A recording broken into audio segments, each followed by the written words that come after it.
We're the third most disadvantaged county in Ireland. I have friends here from Donegal and Longford, and you get 1 and 2, and we come in third place there. Since 2017, we've had a good bit of experience working. Probably the first place I met Evelyn was the Refugee Resettlement Programme. Doris were the programme implementers for that. Then in 2019, we got a couple of IPAS centres, and then 2022 happened. Now we have about 604, I think, about 604. We have 604 people, depending on who's been moved around this week, plus just over 4,000 Ukrainians. Most people live on the coast, obviously tourist sites. People are based around, and a lot in the south of the county. We were there before. We were in accommodation centres or in or near disadvantaged areas. We've been there for years. We've psych-app leader to Little Jobs, Corn Market, which is an addiction programme. So basically, we know everybody. We have loads of coastline. We've been doing this work for a while, and those are just pictures of Ukrainian groups. They're self-managing Ukrainian groups. But that's just a snapshot for those of you who don't know where Wexford is, and we have the best beaches in the world. What I'm going to talk today, I'm not going to summarise what everybody else has spoken about today, because we operate similar programmes, we do similar work. So what I'm going to talk about is a little bit more how we do this work, why community work is important, why it's unique. Simon just mentioned being proactive, and I suppose that's what community work is. It goes to where problems exist, where issues arise, and directly into local areas, and it's not always just about dealing with the problems as well. We're very much led as an organisation by the values, and our organisational values: respect, inclusion, equality, leadership and integrity. I was asked this in a quiz once, not too long ago, what were our organisational values, and we're going through a piece of work about being led by our organisational values, and this is important because it's not just, so the whole piece of work that we're doing with the new arrivals and with new communities can't be done by just ICAP alone. It can't be done just by the staff in Wexford Local Development or the County Council or the Volunteer Centre or beyond. It has to be a whole of community approach. So it has to, for us to filter out there and for that work to be, it's our guiding line, our values. We're also look at community development as not just a task. It's not just a once-off. It's definitely not a box-ticking exercise. But it's a process, and we're doing a piece of work around the All-Ireland standards for community work as well. And it's great to see so many people in the room today from like various parts of Ireland that I've met through this work, and Terry mentioned Maynooth as well, and this is very much around really examining what we do and how we do it, because that is our biggest asset. Priority on social justice and human rights, and Bronwyn very mentioned that area, and that's really important. It's important to be led by people. That trusted, deep value relationship is something that you can't buy. That's the cornerstone of everything that we do. Collective, collaborative, and a lot of things what people said, and solidarity as well, because again, Wexford, we think we're the centre of the universe, but we're not really. We do need to work with people from all over Ireland. These photos are going back before COVID. This was one of the first groups that we worked with on community leadership. There are many people there. Most of them have continued on their journeys. Some we're still in contact with. But it very much started with, you'll see welcome there is in many different languages, including the good old Wexford, how you home. And we had to explain to a lot of people what how you home meant, or how's it going, and that it wasn't anything to do with your house. But sharing though that welcome was very much, and it got political very quick, and on the bottom there was a group of people who were all living in direct provision at the time during COVID, who were sharing their voice with the county councillors and the Oireachtas members. What Michelle, when she asked me to talk about misinformation and disinformation, And I said, well, what am I going to talk about really in this? But it's down to community work, and it's down to being on the ground and having access to people. And just as Tricia and Simon spoke, if you're in communities and you're talking to people, this is where these conversations happen. I suppose it's important to distinguish between misinformation and disinformation. Misinformation and evidence mentioned about people, being unsure about being called racist, and they didn't believe that they were. And oftentimes there is a lot of inaccurate rumours, gossip, everything's out of context, there's an information gap.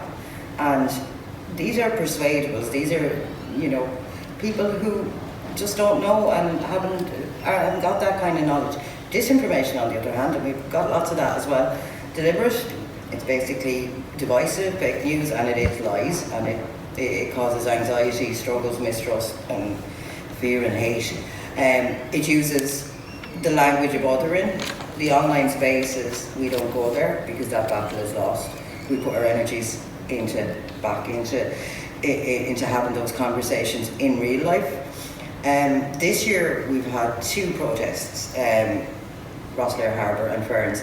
Rosslare Harbour is in day 200 and something now at the moment, and I'll talk a little bit about them in a few minutes because they're 2 very, very different contexts. The language that's used is very different in both. They both amplify this us versus them, rural versus urban, and other divisions that I will say existed in these communities beforehand. What we do is really about the power of contact.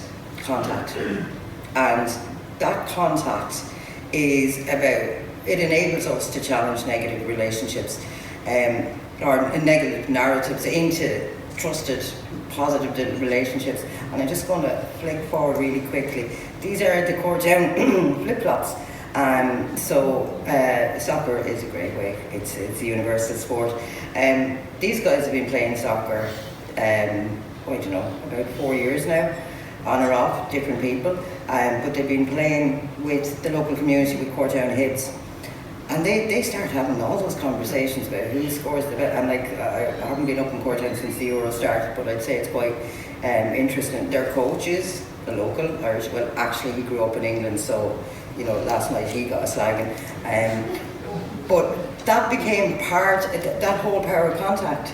120 men in Courtown, touch wood, we've never had an active protest. We had the foundation there, and we've had the conversations, and that's what we have to do, the face-to-face conversations in communities. Go to meetings, go to groups where they're at, with political reps, to be honest and be open, and obviously not, promise something that we can't deliver on, or say we know stuff that you don't. We never do that. But to create spaces for people to come together and to discover what we have in common.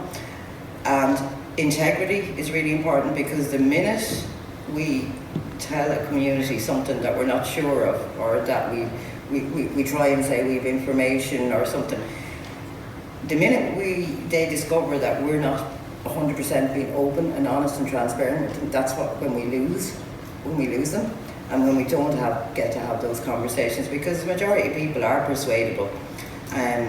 Flip through the flip-flops again. So what has worked well? Being led by our values, and I probably can't stress that enough. Turning up for all communities, regularly and consistently. We don't take sides, and I don't mean we don't take sides completely, but we don't go into battles and we don't disagree with people just because you're on one side and you're on the other side. And that has happened a lot in communities. And remember, these are communities, as I said at the beginning, we were there anyway. We were there working with people, regardless. We were working with people who were unemployed for years. We were working in communities where, there are serious drug problems. I'm not going to start talking about all the ills of Irish society and what SICAP was there for before ever. We had immigration in our communities because social exclusion and inequalities existed before. So we were there, and we have that long history. And social justice and human rights are for all of us, not just for new arrivals and not just for Irish people, they're for everybody. So it's it's about being able to have those conversations about, we all need a house, we all need a safe place. Challenging the narratives respectfully and using language that persuades, and we probably, maybe 4 or 5 years ago, fell into a trap of using the wrong type of language, maybe saying, maybe countering in the wrong way and just repeating the negative narratives. We did a good bit of work with the Hope and Courage Collective when Eve was here, and how we had to learn how to challenge more respectfully, using the language, and there's huge, I've learned over the last year or 2 years, there's huge language kind of science behind this, and it's fascinating. If anybody, I have some resources that I'll flash up in a few minutes. We have to challenge racism explicitly, find the shared ground and the common ground, and once you find that shared ground, even if it's a soccer ball, if it's complaining about the footpaths, ironically, or complaining about the roadworks on the road into Wexford, those are the common purposes and the common ground that we will find connections on. Evelyn mentioned upholding democracy and civic engagement at all times, and that's fundamental. We specific contact programs, and I'm not going to go into, people have mentioned Sanctuary Runners, Social Soccer, Africa Day, Caden Falta, which is coming on the way, our FLA, the FLA's in Wexford, by the way, everybody, political empowerment, and that's really important. We did a huge piece around political empowerment, and Schools of Sanctuary, and Wexford is beating Limerick on the Schools of Sanctuary League table. We have 8 champion Schools of Sanctuary. Limerick has 4, so we won't beat them at Hurn, but we'll beat them there. And it's really important for us in Wexford. We're down on the very bottom of the country. We have to build solidarity, and events like this are great today, and I've had a great day going around talking to everybody. This is the Hope and Courage Collective, so this was communities. It was LGBTQ plus communities, it was the Friends of Ukraine groups that had sprung up, it was other migrant support groups, it was people who work in community settings, and they all came together. IREC funded that, but we could do with the lads from Hope and Courage down with us every month, and we'd still fill the rooms.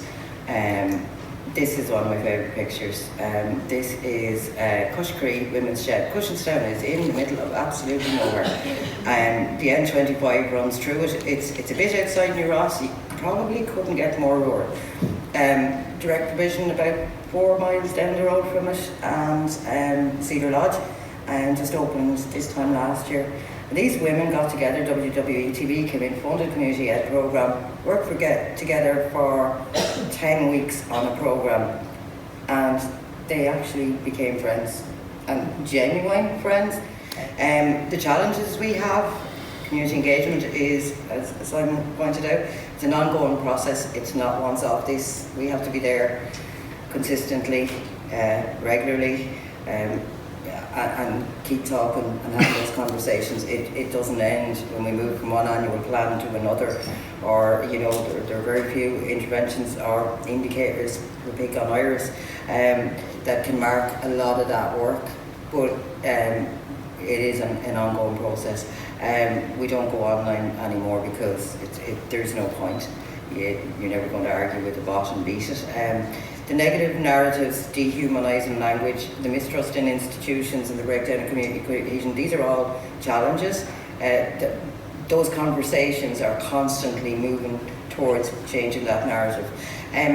There is a problem, I suppose, with geographic proportionality. In the south of the county, the services are stretched, and I'm not going to lie, and they're stretched and stretched again, and when people are moved, and you face into that all over again. But that face-to-face interaction, which is painstakingly slow and time resource heavy, but it's crucial. The far right will and have done exploit the inequalities that already exist, whether they be over housing, whether they be over school, whether they be over disability service, they will exploit. And they'll cause division and alienation, but I don't need to tell most people here. people now being moved from happy, safe communities is a new challenge for us. And ever since the schools closed, I suppose it's becoming more of a challenge. Long-term strategies, Francis spoke about this, we do need this. Courageous political leadership, we need buckets of it. This is Rosslare, day 200 and something, I've lost count now. A lot of the people in that photo are members of existing community groups that we have worked with for years. The image of the burning barrel is interesting in itself. The population agent, we were the ones who gave them that stat. So, it is a very older population down south. It's rural. Save Our Nursing Home, there was a derelict building there for 20 years. So there's almost conflicts ourselves in, we understand where they're coming from. They do need a nursing home, aging population. However, there's a direct provision centre up the road. The children are walking in and out, and we did have to have conversations about the use of some of the previous banners that we're using.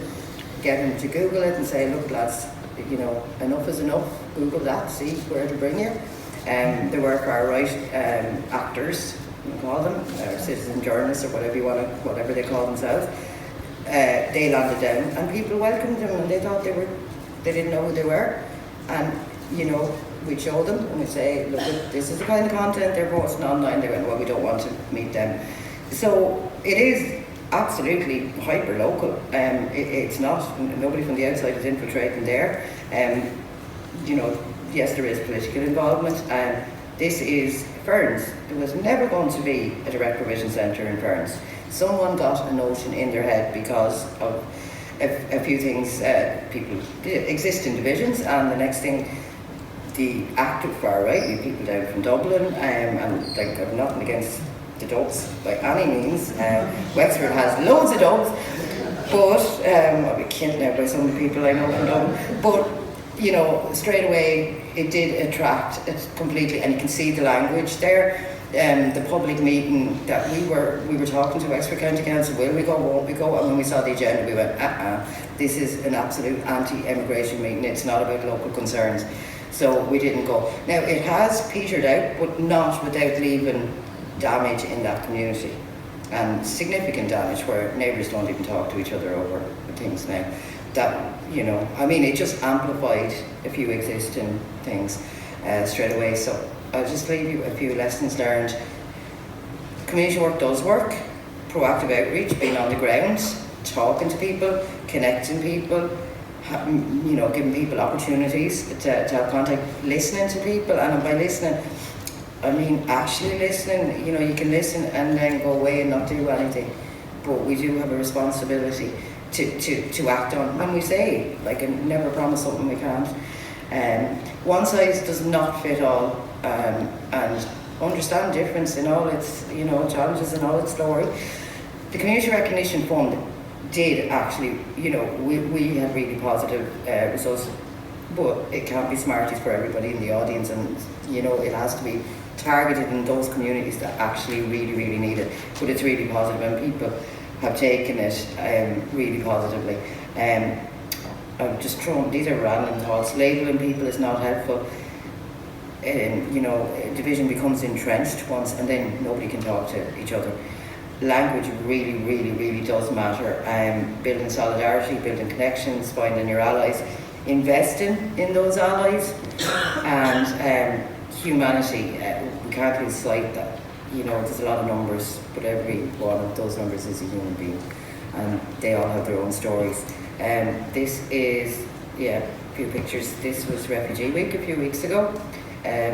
This was the team that didn't win. Our team, Wexford Local Development Team, won after 4 years of trying. So this is Soccer Blitz, the County Council, the Guards, ourselves.